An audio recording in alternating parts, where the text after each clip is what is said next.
Grabe po. Bukod sa Senado, pinasabpina na rin ng isang komite ng Kamara si Pastor Apollo Kibuloy. Dahil po yan sa hindi niya pagsipot sa pagdinig na tumatalakay sa mga issue tungkol sa SMNI. At nakatutok si Jonathan Andal.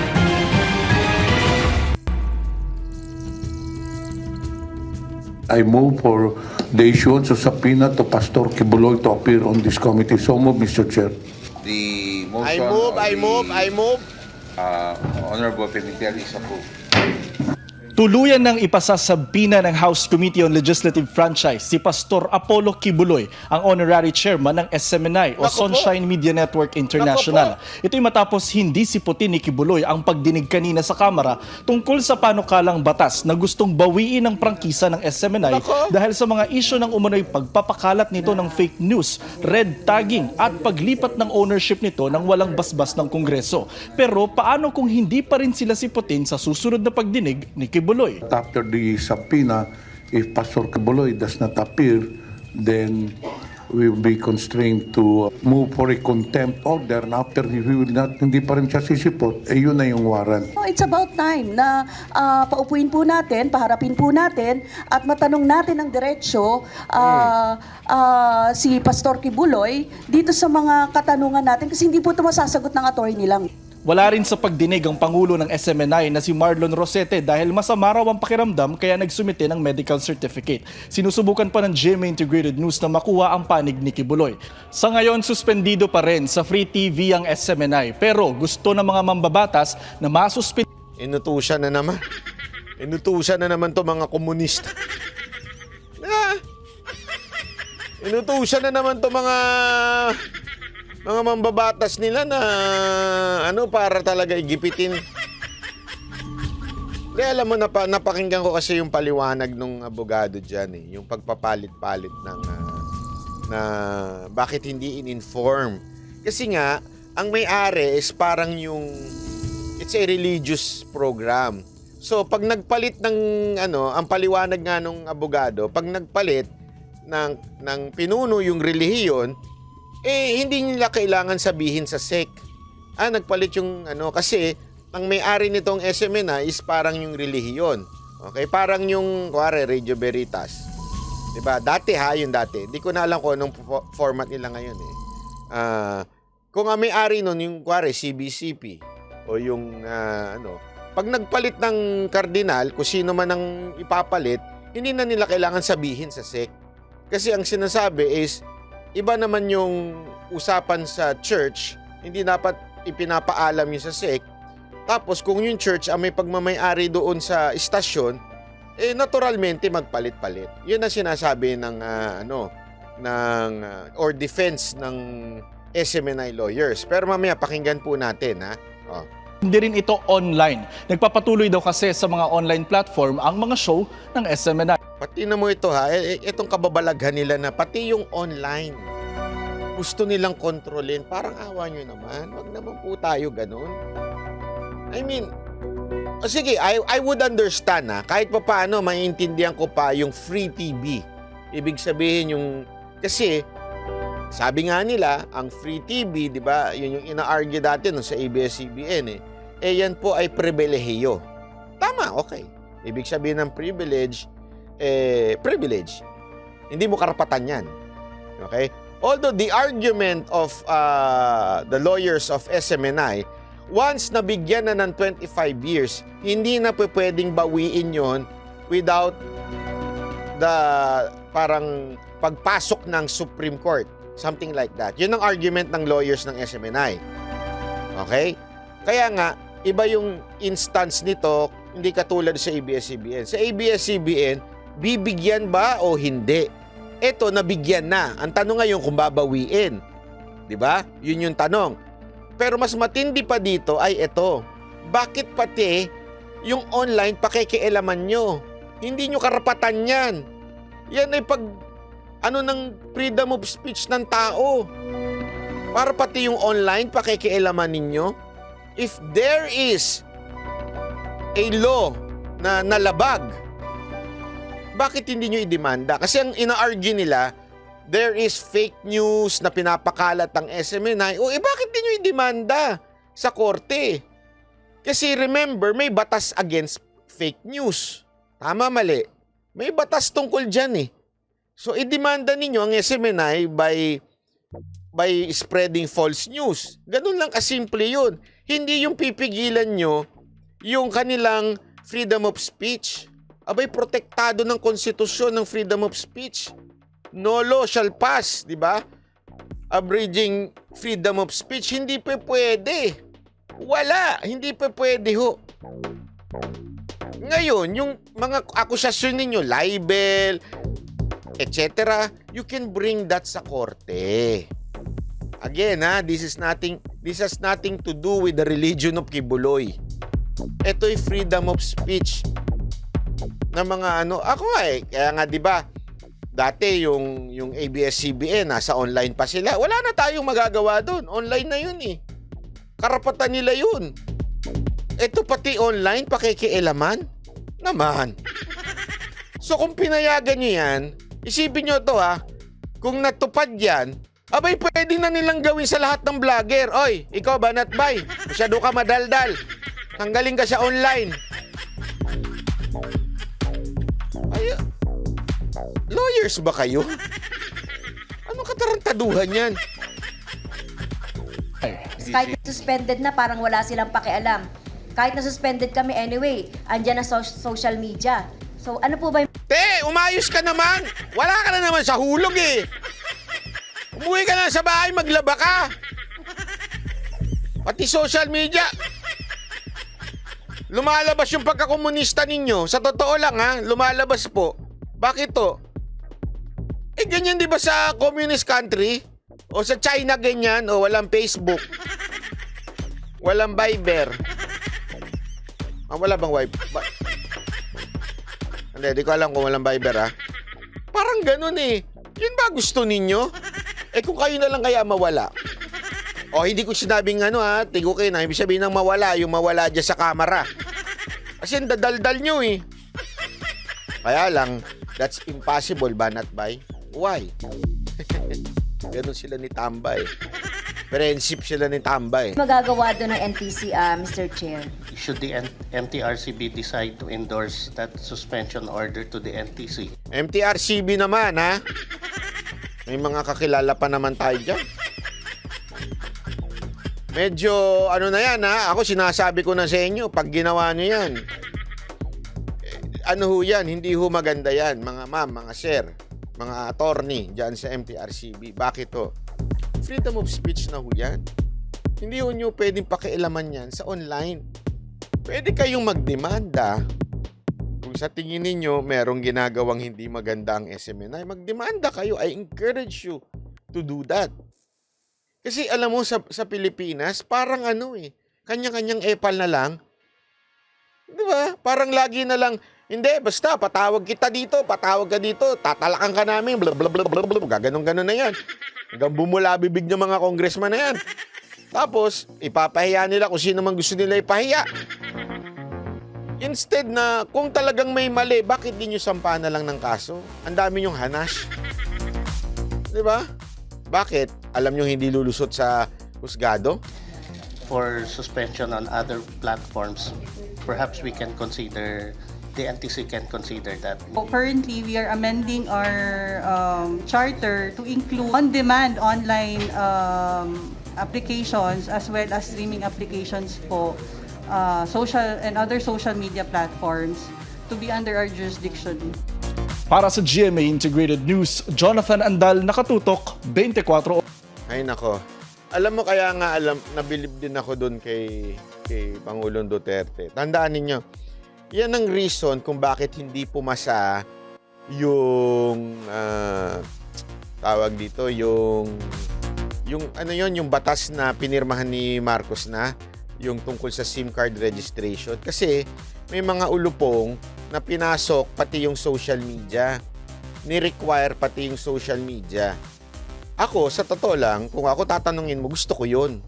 Ang problema, hindi mo pwedeng utusan ng Facebook. Hindi mo pwedeng pigilan ng tao kung sila maglabas sila ng gusto nilang sabihin sa Facebook. Hindi ho pwede yun. Wala hong pwedeng batas na pumasa. Kaya nga alam mo, si Pangulong Duterte, kaya maganda rin ang presidente natin, abogado. Kasi alam niya yung bawal na gawin. Unconstitutional pag ginawa niya yon, di ba? Kaya nga, pinatanggal niya muna yon at inabot na ng pagtapos ng kanyang termino hanggang nung pinirmahan na yung SIM card registration law, nawala na ho yung social media. Kasi nga, hindi ho pwedeng pakialaman at pigilan mo yung tao na kailangan ibigay mo yung trabaho yan ng Facebook. Hindi mo pwedeng i-require ang Facebook ng ganon. Unless, para kang China nga. Yeah? Huwag na kayo Facebook, YouTube. Magawa na tayong sarili natin.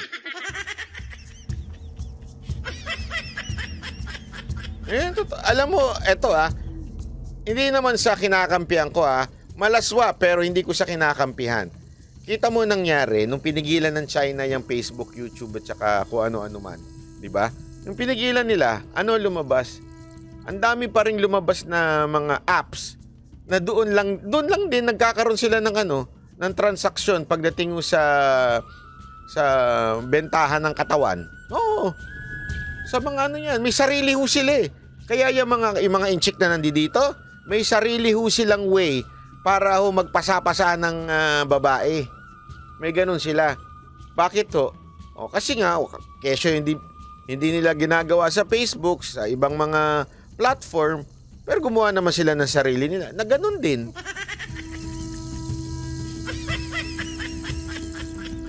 Yun ang totoo ganun din na nangyari. Ito, pakinggan natin tong abogado ng SMNI. First, bakit hindi ba revoke ang SMNI? Kailangan kasi mag-present sila ng ebidensya. Ang tanong, sino ba mag-presenta ng ebidensya? Korte ba ito? Hindi ito korte. Kung hindi, Congress ito mag-conduct ng investigation para gagawa ng batas. Hindi sila mag-astang piskal, mag-astang huwes. Kasi wala silang jurisdiction na gagawin yan. Sinabi ko yung franchise. Franchise, pag nag-grant na, is already a property right protected under the due process clause of the Constitution. So, dami nila sinasabi na may right daw sila. You have the right to give, they also have the right to amend. But I do not believe in that argument kasi nakalagay po sa ating saligang batas, nakalagay po sa ating Constitution, dapat kang prangkisa, binigay na 25 years, ibig sabihin, during the 25 years, hindi po pwedeng tanggalin yan without compliance of the due process clause ng ating saligang batas. If you read yung site ko na batas, of course, pinahirapan tayo. Gusto na details by details i-explain ko. Of course, hindi ko ma-explain lahat yun kasi we are talking of 100-page. So, yun yung sinasabi niya about the Supreme Court na pagbawi ng prangkisa ng SMNI. Dapat merong due process. Kasi ang gusto lang ng Kamara, wala nang due process, basta tanggalan lang sila. Kasi nga, na-offend sila dahil binabanatan si Tamba.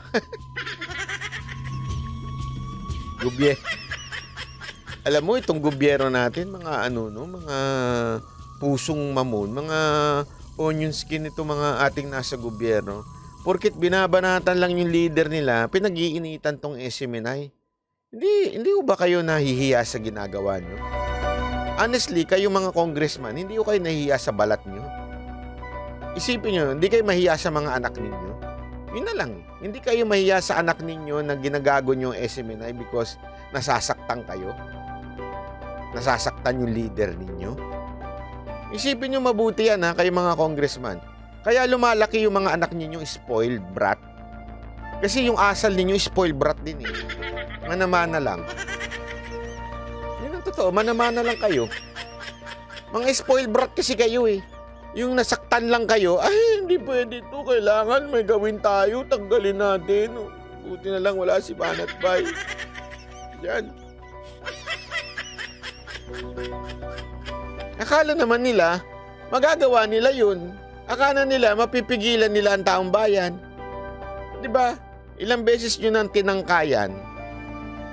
Ano nangyari? Lalong nag-init ang ulo ng taong bayan. Diba? Eto, SMNI. Tapos isusunod. Sa tingin ninyo, sa totoo lang, ako nga, pag tinanggal ang SMNI, mamamayag pag tun channel ko Sa totoo lang, Pero hindi kasi ganun ang usapan Kailangan meron tayong malayang whether kalaban, hindi mo kapareho, hindi dapat pinipigilan yan. Unless there is a violation 'Di ba? Yung sa ABS-CBN binigyan ng due. Ang tagal nga nung hearing eh. 'Di ba? Dito wala, basta lang. Hindi. Nasaktan yung speaker namin. Baka mamaya hindi kami biyayaan ng yung Panginoon namin nasaktan. Kaya kayo SMNI, hindi pwede yan. Kailangan kayo mawala. Ang baduy ninyo, kayo mga congressman. Ano lang tayo, huwag tayo masyadong onion skin. Yan kayo eh. Diba, konting birada lang sa inyo, parang, masakot na ba? Tinawag na tamba. Tamba ka daw. Tamba luslus. Sinawag na tamba luslus eh. Kayo, tinawag kayong komunista.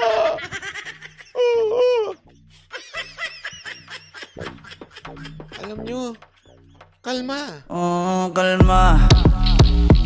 Baby, kalma. Huwag mo naman akong bigyan ng dahilan para tabihan ka. Kalma. Kalma lang. Diba? Kalma lang tayo. Huwag masyadong paapekto sa mga bagay-bagay sa mundo na to. Desisyon. Sabi nga doon na pag prangkisa na approve na, kailangan co-warranto proceeding sa Supreme Court. Ibig sabihin, kailangan may notice, may hearing. Hindi naman notice at hearing dito sa Congress. Ang Congress, ang investigation dito is only in aid of legislation. Hindi sila fiscal, hindi sila korte, hindi sila trial of... Bukas na bukas, ikaw naman ang babanatan ng mga kongresista. Attorney! Idol ko pa naman to si attorney. Hindi, ito yung attorney pinakikinggan ko. Hindi katulad nung attorney na si attorney Libayan. may topak yun eh. Hindi totoo naman. Ayun kasi nalihis na ng buhay yun eh. Hindi ko nga alam ba't di pa na-disbar yun eh. Ang dami ng pinakalat dun eh. Itong attorney na to, pagka pinakikinggan mo, talagang malinaw yung paliwanag niya eh. Diba? Ang linaw ng paliwanag niya dito sa SMNI. Hindi naman kayo korte, kaya lang attorney, delicates ka. Pag nagalit yung nila, pag nasaktan yung Panginoon nila dyan, baka hindi ka na makabalik dyan, o baka ipakulong ka dyan. Mga pa naman niya, mga pusong mamon, porket malaki. Mukha kasing mamon. Pusong mamon yung mga yan. Attorney, ingat-ingat sa mga binibitawan mo. To gather evidence. Kung hindi, mag-imbestiga lang sila based on kung gagawa sila ng batas.